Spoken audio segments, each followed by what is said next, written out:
Hey guys, welcome back हो गया है चैनल पर। तो बात करेंगे हम दीपिका कक्कर के बारे में। अच्छा जी, दीपिका कक्कर के बारे में मैं ये बात करने वाली हूँ। दीपिका कक्कर ने एक इंस्टा पे रील अपलोड की है। तो इंस्टा की रील्स पर मैं बात करती हूँ, लेकिन बहुत कम बात करती हूँ। कभी कभार कुछ रील्स में ऐसा होता है तो हम बात करते हैं, वरना अदरवाइज बहुत सारे रील्स वगैरह लोग अपलोड करते रहते हैं। तो वो रील जो उसने अपलोड की, जो कि बेसिकली सबको नॉर्मल लग रहा है, इंश्योरेंस की रील है। अच्छा, सबसे पहले तो मैंने एक चीज़ रेडिट पर ही देखी, जहाँ पर मुझे ये पता चला कि जो इंडिया है उनमें लॉ है, मतलब इंडिया में एक लॉ है कि अगर आप कोई इंश्योरेंस पॉलिसी अगर किसी को बेच रहे हो और अगर वो प्रमोशन है तो आपको बताना पड़ेगा कि ये प्रमोशन वीडियो है। आप उसमें ये धोखाधड़ी नहीं कर सकते, क्योंकि इंश्योरेंस और ये सारी चीज़ें जो है वो एक लॉ में आती है और उसमें आपको ज़रूरी होता है ये बताना। अगर आप प्रमोशनल वीडियो कर रहे हो कि ये एक प्रमोशनल वीडियो है, आपको ऊपर लिखना भी पड़ता है, ये आपको अपने मुंह से भी बताना पड़ता है। तो ये चीज़ होती है। अगर उस वीडियो में देखो, उसने कहीं भी इस वीडियो में जिक्र नहीं किया कि ये प्रमोशनल वीडियो है। उसने यही बताया कि वो खुद ये सारी चीज़ें यूज़ कर रही है, इसने जो ज़िंदगी में फेस किया है अपनी बीमारी को लेकर, जब उसके ऊपर परेशानी आई तो ये सारी चीज़ें जो है जब उसने फेस की तो उसको जाकर ये आइडिया हुआ कि इंश्योरेंस वगैरह कितनी ज़रूरी है। तो इसने अपना ही एक तरीके का एक्सपीरियंस बताया। और देखो, ये एक तरीके का चूना बेचना ही होता है। मैं चूना इसलिए कहूँगी क्योंकि ये ऐसे चीज़ें बेच रहे होते हैं ना। अगर आप किसी को भी देखो, किसी भी सेलिब्रिटी को उठाओ, अगर वो किसी बीमारी से जूझ रहा है, वो उस बीमारी से, वो इन चीज़ों से सही ना भी हुआ हो, लेकिन बहुत सारे लोग इस सब चीज़ों को भूल जाते हैं कि यार हम जिस बीमारी से गुजरे, हम क्यों, मतलब एक जिस बीमारी से आप गुजरे हो, आप उसको लेकर कितना ज़्यादा जो है इमोशनल हुए हो। तो आप ना चाहते हुए भी जो है वो झूठ नहीं बोलोगे, लेकिन फिर भी मैंने बहुत सारे लोगों को झूठ बोलते हुए देखा है, अपनी बीमारी को सेल करते हुए देखा है, ये कह कि हम इससे सही हुए हैं, जबकि वो उससे सही नहीं हुए होते हैं। ये बहुत सारे लोगों ने किया है, लेकिन इधर इन्होंने इंश्योरेंस बेची है। अच्छा, सबसे पहले इंश्योरेंस का जो पॉलिसी है वो तो सही है, लेकिन अगर आप इस्लाम को फॉलो करते हो तो हम सबको पता है इस्लाम में बहुत सारी जगहों पर इंश्योरेंस को हराम करार दिया गया है। बहुत सारी इंश्योरेंस पॉलिसीज़ हैं जिसको इस्लाम के मुताबिक नहीं कंसिडर किया जाता और उसको हराम कर दिया जाता है, क्योंकि उसमें कुछ इंटरेस्ट के इश्यूज आ जाते हैं। कुछ, अगर आपको कोई इंश्योरेंस पॉलिसी लेनी है, जैसे अगर मुझे पाकिस्तान में लेनी होती है तो मेरे पास कुछ ऐसे जो है ना वो, मतलब बैंक हो गए या कुछ ऐसे, मतलब हो गए लोग जो कि इस्लाम के कानून के मुताबिक पॉलिसी देते हैं और जिनको स्कॉलर्स भी कहते हैं कि हाँ भाई ठीक है। जाहिर सी बात है, अब देखो आपके पास जो है वो, अब ये स्कॉलर्स हो गए, मुफ्ती हो गए, आप इन्हीं से फतवा ले सकते हो ना। आपके पास और कोई तरीका नहीं। जब तक कोई मुफ्ती हो गया या कोई भी जो स्कॉलर हो गया, वो उन सब चीज़ों को नहीं कह रहा कि भाई, सर्टिफाइड नहीं कर रहा कि ये हलाल है या इसमें कुछ ऐसा इंटरेस्ट वगैरह वाला सीन नहीं है, तो आपको एक डाउट रहता ही है। तो ऐसे बहुत कम पॉलिसीज़ नज़र आती है। ऐसा नहीं कि पाकिस्तान में इंश्योरेंस पॉलिसीज़ नहीं है, लेकिन बहुत सारी पॉलिसीज़ को लेकर अब ये राय बनाई जा रही है, या ये राय आप बोलो बन गई है कि भाई ये चीज़ें जो है वो हराम में कंसीडर की जा रही है, क्योंकि इस्लाम के अंदर इंटरेस्ट का मतलब सवाल ही नहीं पैदा होता। आप किसी भी तरीके से, किसी भी एंगल से घुमा फिराकर आप इंटरेस्ट ले ही नहीं सकते। ना आपको इंटरेस्ट देना है। कहते हैं ना कि हमारे इधर के सूद लेने वाला और सूद देने वाला, मतलब दोनों ही जो है वो कंसीडर किए जाते हैं जहन्नमी, और ये कहा जाता है। तो सूद हमारे इधर, बेसिकली इंटरेस्ट जो है वो सूद कहलाता है, तो वो हमारे इधर बहुत बड़ा जो है माना जाता है। सूद कोई आम बात नहीं मानी जाती। इवन सूद को लेकर बहुत सारी रवायतें हैं, बहुत सारी चीज़ें हैं सूद को लेकर। तो सूद को लेकर आपके जो रिस्क है उससे बरकत हटा दी जाती है। बहुत सारी चीज़ें हैं, अगर आप रिवायतें पढ़ोगे सूद को लेकर तो वो बहुत सारी आपको मिलेंगी। तो मैं यही कहती हूँ, ठीक है, ये लोग इस्लाम को फॉलो करते हुए नज़र आते हैं, और मैं हमेशा मानती हूँ कि हर कोई 100% ठीक नहीं होता। आप और मैं शायद पूरा इस्लाम नहीं फॉलो कर पा रहे हो, आप और मैं अपने जो आपका रिलीजन होगा आप उसको पूरे तरीके से फॉलो नहीं कर पा रहे हो। मैं उस चीज़ से कभी डिनाई नहीं करती। मैं ये नहीं कहती कि भाई 100% हर एक इंसान ठीक होता है। हर एक इंसान अगर वो अपने आप को मुस्लिम दे रहा है, मुस्लिम बता रहा है, तो वो 100% ठीक ही निकले, उसको तो किसी भी किस्म की गलती की इजाज़त नहीं है। मतलब भाई, इंसान गलती का पुतला है, इंसान ही गलती करता है, इंसान को नहीं पता होता।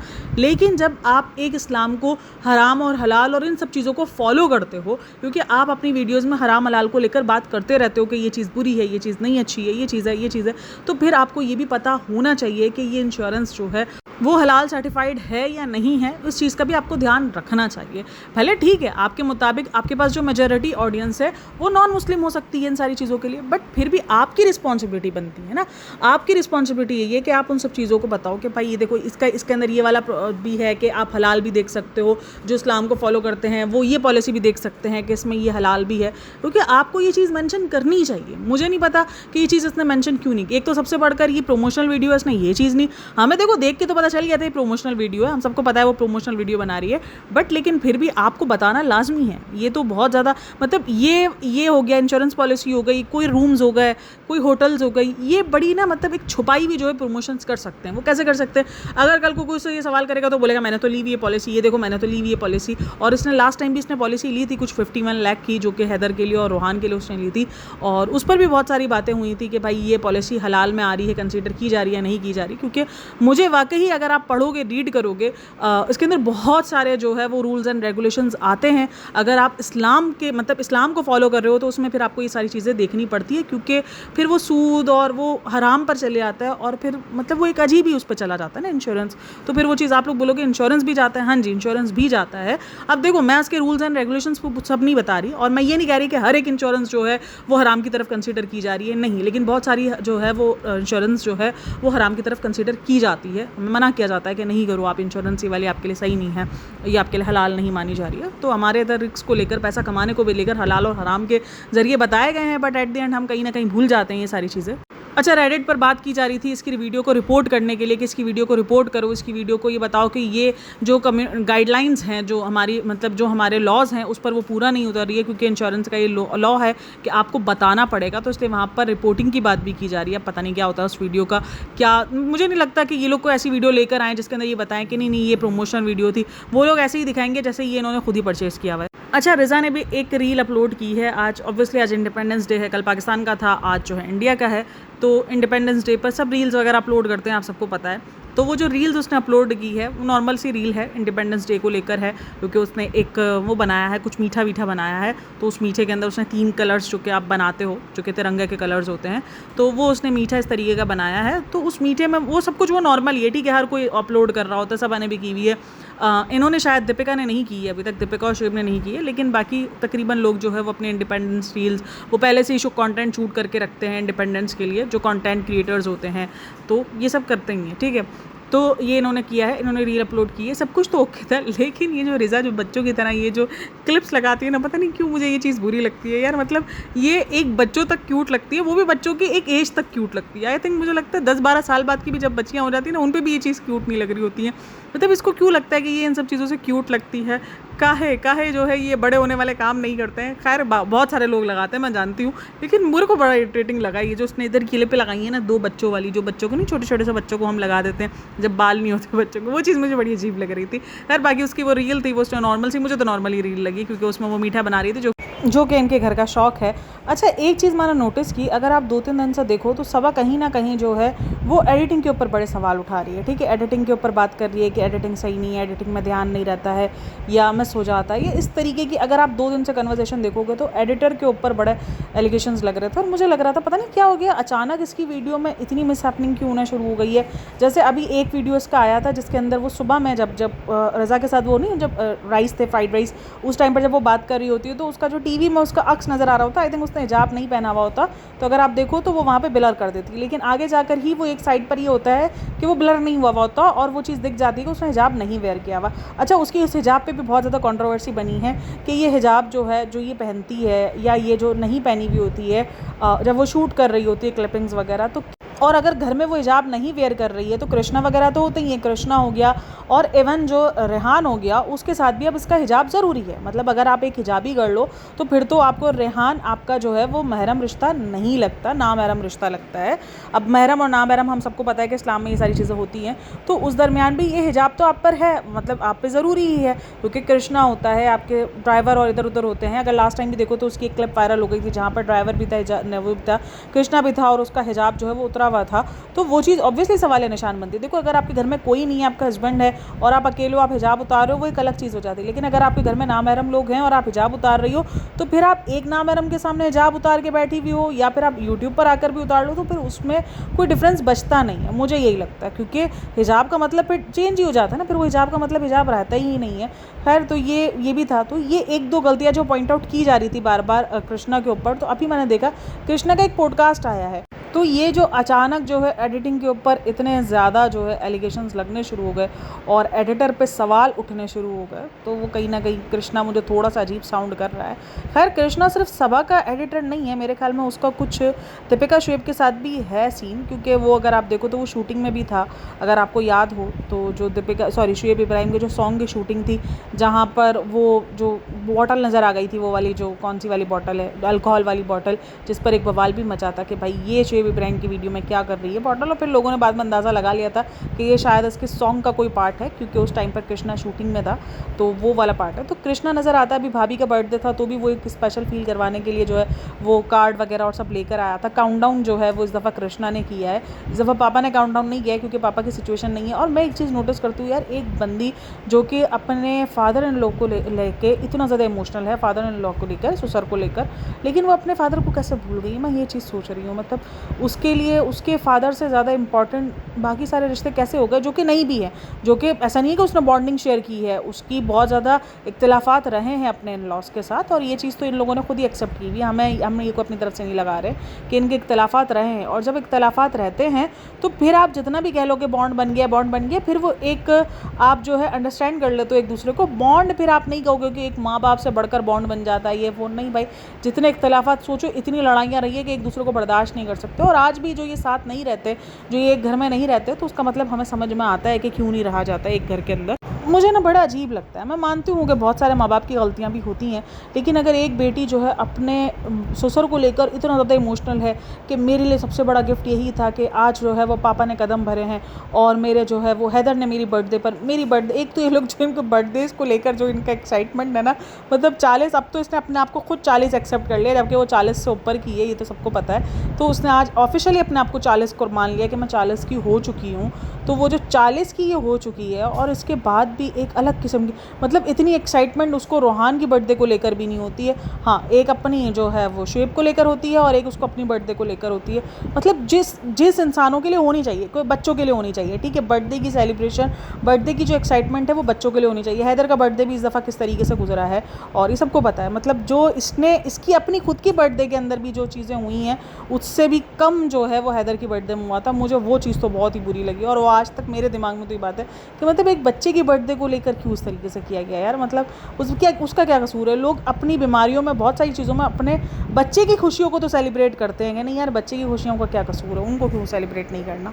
अच्छा, सबा का जो न्यू व्लॉग आया है ना, अगर आप उसको भी नोटिस करोगे तो उसमें भी रिज़ा को लेकर, मैं आजकल देख रही हूँ रिज़ा को लेकर बहुत सारे कमेंट्स हैं। अब रिज़ा को लेकर कोई ना कोई ऐसी बात आ जाएगी जहाँ पर रिज़ा को बहुत गालियाँ पड़ने वाली है, क्योंकि ये एक पैटर्न अगर आप देखो तो नोटिस हुआ है कि जब रिज़ा को लेकर लोग सिंपैथी दिखा रहे होते हैं या सबा को उस चीज़ के लिए टोक रहे होते हैं, दूसरे तीसरे वीडियो में ही रिज़ा को लेकर कुछ ऐसी चीज़ें आ जाती हैं, मतलब उसी वीडियो में, कि लोग रिज़ा को जो है वो बातें सुनाना शुरू कर देते हैं। तो आई थिंक सो अब वो दिन आ रहा है, क्योंकि पिछले 2-3 दिन से मुसलसल रिज़ा को लेकर बातें चल रही हैं, क्योंकि सबा को ये कहा जा रहा है कि आप बहुत ज़्यादा टोकती हो, आप बहुत ज़्यादा जो है रिज़ा को डोमिनेट करती हो, आपसे खुद तो कुछ होता नहीं है। ये सारे कमेंट्स आप जाके देख लेना, मैं कोई अपनी तरफ से मनगढ़ंत नहीं बोल रही। तो आप दूसरों को भी काम करने से, मतलब जो इंसान सही काम कर रहा है, जिसके अंदर नॉलेज है, आप उसको भी टोकती हो। मतलब ये चीज़ बहुत सारे लोग रिज़ा को लेकर लिख रहे हैं, क्योंकि दरअसल ये हुआ है कि दोनों व्लॉग्स में उसने केक वगैरह बनाए हैं। मतलब भाई इनके घर में कितना मीठा बनता है, मैं तो ये सोच रही हूँ। अभी इंडिपेंडेंस डे पे मीठा बना, ठीक है, इससे पहले इसने ये केक बनाया है, और 2-2 दिन के गैप पर इसके व्लॉग्स आ रहे हैं, ठीक है, कोई इतना ज़्यादा गैप नहीं होता है इसकी वीडियोस में, कोई हफ्ते 1.5 हफ्ते का गैप नहीं होता है। इससे पहले खुशामदीद का केक, इससे पहले भाभी की बर्थडे का केक, भाई मतलब इतना मीठा। और फिर ये लोग आकर बोलते हैं कि हमने मीठा कम कर दिया है। मतलब इतना मीठा इनके घर के अंदर बनता है और उतना मीठा खाया जाता है, और उस दरमियान कुछ भी ऐसा वैसा जो अगड़ पकड़ कर रहा होता है, मतलब अगड़ पकड़ कुछ ना कुछ अगड़म चगड़म चल ही रहा होता है, अगर पकड़ नहीं होता अगड़म चगड़म होता है, तो वो चल रहा होता है। इस दरमियान ये खाना खाने गए हैं बाहर, तो उसमें अगर आप देखो तो मीठा, मतलब भाई इतना मीठा, इतना अजीब लगता है। मतलब 3 व्लॉग्स के अंदर मीठा मीठा मीठा, और मतलब बेफजूल का केक बनाया जा रहा है। मतलब कोई काम नहीं है, कुछ नहीं है, बस केक बनाया जा रहा है बैठे बैठाए, और वो भी सिर्फ मीठा इनके घर के अंदर बनता है, कोई और आइटम्स नहीं बनती है, कुछ हेल्दी वर्जन पे नहीं जाया जाता। और अच्छा, यहाँ पर जो उसने टोका वो सही टोका है। मतलब मुझे रिज़ा को टोकना कोई बुरा नहीं लगा, क्योंकि रिज़ा अपनी नाक अंदर डाल रही है खाने के, और ये चीज़ नहीं होनी चाहिए। और वो बोलती है कि अब जब तुम्हें केक मतलब क्लासेस देंगे ना, तो तुम इसमें सिखाएं ताकि कि तुम जो है वो नाक को इतना करीब ले जाकर, भाई वो क्लासेस की ज़रूरत नहीं है। ये एक बेसिक इंसानियत होती है आपके अंदर बेसिक मैनर्स होते हैं जो आपके घर में है ही नहीं। मतलब यहाँ पर हमेशा जो है वो बेसिक मैनर्स इनको लगता है कि कहीं बाहर से जाके सीखने पड़ते हैं। मतलब कौन सा ऐसा बंदा है अगर वो खाना बना रहा है तो वो अपनी नाक को जाके खाने से टच करेगा? ये तो एक बेसिक मैनर्स है कि ये चीज़ होनी नहीं चाहिए। वो रिज़ा को जो टोक रही है वो ठीक टोक रही है, लेकिन लोग उस पर भी इसको लिख रहे हैं कि अरे तुम टोकती रहती हो। उसकी हरकत तो देखो रिज़ा की, मतलब वो कर क्या रही है, उसने बाकायदा नाक को जाकर केक के साथ टच कर दिया है। भाई इनके घर के अंदर बेसिक मैनर्स भी इनको लगते हैं कि बाहर क्लासेस में सीखते हैं। मतलब ये जब शेफ़ का कोर्स करेगी, जब उसको बेकिंग के कोर्स मिलेंगे तो उसको ये चीज़ इसको मतलब बच्चों बताओ कि कौन ऐसा है जो ये सिखाएगा कि आपको जाकर खाने के साथ नाक को टच नहीं करना चाहिए। ये तो आप अपने छोटे बच्चों को भी सिखा रहे होते हो ना, जब वो एक छोटी एज पर होते आप तब भी उनको सिखा रहे हो। तो अगर वो कोई ऐसी हरकत कर रहे हो तो अगर मेरी बेटी अगर नाक को ले जाकर इतना करीब सूंघेगी तो मैं उसको उसी टाइम पर टोकूंगी। मैं इंतज़ार करूँगी कि कल जब वो बड़ी होगी, जब वो 20 साल की होगी और अगर मैं उसको शेफ़ के कोर्स करने के लिए डालूंगी तो वहाँ पर एक बेकिंग क्लास होगी, वहाँ पर मेरी बच्ची को ये एक बेसिक मैनर सिखाया जाएगा। लाइक सीरियसली बहन, मतलब ये क्या तरीका है, ये कौन सा तरीका है? मतलब कुछ भी यार इनके घर के अंदर कुछ भी। एक ये और एक परसों वाला जो व्लॉग था ना, उसके अंदर ये था कि जब उसको अम्मी इसकी केक खिला रही होती ना, वो पूरी उंगली जो है वो मुँह में, मुझे बड़ा अजीब लगता है। और मुझे किसी सब्सक्राइबर ने भेजा भी था, भाई केक खिलाने का तरीका सिंपल यही है। बहुत सारे लोग हाथ से केक खिलाते हैं, ऐसा नहीं है नहीं खिलाते। जैसे आपने एक पीस उठा लिया और आप खिलाते हो केक पीस उठाकर, वो भी होता है। काफ़ी सारे लोग जो है वो उस चीज़ को नहीं अच्छा समझते भी नहीं है, क्योंकि वो मुँह वाला तो जो होता है। अच्छा, मैंने बहुत सारे लोगों को देखा, अगर किसी को ये चीज़ से इशू है ना कि यार हमें किसी के मुंह वाला नहीं खाना, तो लोगों को लग रहा होता है कि ये तो इंसानियत है ही नहीं, ये तो हमें हकीर समझ रहा है। अरे भाई, ये हाइजीन से लेना देना होता है। अगर आप किसी के मुंह वाला, जिसने अगर किसी ने केक खा लिया और आप वो केक को खाने से अवॉइड कर रहे हो, तो वो एक बेसिक हाइजीन होती है, सिंपल सी बात है। और वो उसकी अम्मी जो उसको पूरा उंगली मुंह में डाल के जो केक खिला रही, बड़ा भाई स्पून ले लो, एक स्पून से खिला दो। मतलब इसमें मुझे नहीं समझ में आ रहा भाई, एक स्पून लेकर खिलाने में क्या है, मतलब ये वाला। और ये लोगों को लगता है यार ये देखो कितने ज़्यादा डाउन टू अर्थ हैं। मतलब क्या डाउन टू अर्थ के लिए ये सब जो जाहिलपन जिसको हम कंसिडर करेंगे वो सब करना ज़रूरी है, तभी आप डाउन टू अर्थ लगोगे। भाई बेसिक मैनर्स और बेसिक हाइजीन अगर आप रख रहे हो तो उसमें कोई बुरी बात नहीं है। मतलब अगर आप अपनी हाइजीन, ये मुझे नहीं समझ में आता, ये जो ताल्लुक बना दिया गया है ना कि हाइजीन छोड़ने को आप डाउन टू अर्थ कहते हो और आपको लगता है कि यार ये लोग कैसे डाउन टू अर्थ है, तो ये मेरे लिए बड़ा जो है वो अजीब सी चीज़ है। तो खैर इनके घर के अंदर बेसिक जो नॉर्मल जो बेसिक सिविक सेंस आप जिसको कह लो, वो भी नहीं है इनके घर में। अगर चाहे जिस तरीके से सनी का वो वाला जो इंसिडेंट हुआ था, जब वो जब रज़ा और हैदर सोए हुए थे, वो जिस तरीके से वो झुक के हैदर को प्यार कर रहा था, तो ये सब कुछ बेसिक मैनर्स में आता है। ये सब ये नहीं होता है कि नहीं यार ये डाउन टू अर्थ है या ये ऐसा है या ये वैसा है, नहीं, ये सब कुछ आपको शुरू से सिखाया जाता है और ये सब तरबियत में ही कंसीडर किया जाता है, क्योंकि ये माँ बाप ही सिखा रहे होते हैं कि भाई ऐसे नहीं ऐसे करो, ये एक बेसिक मैनर्स होते हैं। और उनके घर के अंदर बेसिक मैनर्स को भी जो है बेसिक हाइजीन, मैं बेसिक की बात कर रही हूँ, ठीक है, वो भी उस सब चीज़ों को भी कंसीडर नहीं किया जाता। और फिर ये आ जाता है कि हम तो डाउन टू अर्थ है, हम तो बिल्कुल अलग से कोई मखलूक है, मतलब हम में तो कोई सेलिब्रिटी वाली बात ही नहीं है। फिर लोग उनको फिर लिख रहे होते हैं भाई जाहिल और गवार, क्योंकि हरकतें ऐसी है ना यार। मतलब सोचो, नाक डाल रही है केक के अंदर, मेरे को देख के कुछ हो रहा है और फिर ये केक के लोग खाएंगे भी। लाइक सीरियसली, चाहे जितना मुंह धुला हुआ हो भाई, कुछ बॉडी पार्ट्स नहीं लगाने के होते हैं। अच्छा, इस वीडियो में उसने उस पर भी बात की है, वॉक पर और पीसीओडी पर, सीट साइकिलिंग पर, बहुत सारी चीज़ों पर उसने बात की है। और सबसे ज़्यादा उसने बात की है कि ये जो हमने ट्रेडमिल है उसको हमने पीछे रख दिया था। आजकल मैं देख रही हूँ वो जगह को लेके दोबारा से जो है मतलब शुरू हो गया, उसके पास की जगह नहीं है, हम चीज़ों को जो है वो एस्थेटिक दिखाने के चक्कर में हम जो है वो पीछे डाल दिया था, ये कर दिया था। भाई जो आपके हेल्थ रिगार्डिंग चीज़ें हैं, अगर आपके घर में बुरी भी लग रही हो, फिर भी आप एक ऐसे रूम में जाकर जो है वो रख देते हो, जगह बना देते हो। और मतलब 5 BHK होने के बाद भी आप ये शिकायत कर रहे हो कि आपके रूम में जगह नहीं है, आपके पास जगह नहीं है रखने को। और सेकेंडली उस दिन भी इसने हैदर की चीज़ों को लेकर कहा था कि जगह नहीं है ना घर के अंदर। मतलब सीरियसली ये वो कहते हैं, ये पता है, ये जो सबा इब्राहिम हो गए या ये लोग हो गए ना, इन सबको शायद आदत हो चुकी है रोने की। और जब आपको शिकायतें करने की आदत हो जाए ना, फिर आपको कुछ भी मिल जाए आपको शिकायत रहती है, आपको लगता है भाई कम ही है, मतलब इससे ज़्यादा होना चाहिए था। अभी भी हम सर्वाइव ही कर रहे हैं अपनी ज़िंदगी में, इनको अभी भी लग रहा होता है सर्वाइविंग मोड पर ही है। खैर आप लोग का कहना है इन सब के बारे में मुझे लाजमी बताना। बाकी वीडियो अच्छी लगी हो तो like share and subscribe my channel. बाकी अपना बहुत सारा ख्याल रखना, मिलता है नेक्स्ट वीडियो में, तब तक के लिए टेक केयर, बाय बाय, अल्लाह हाफ़िज़।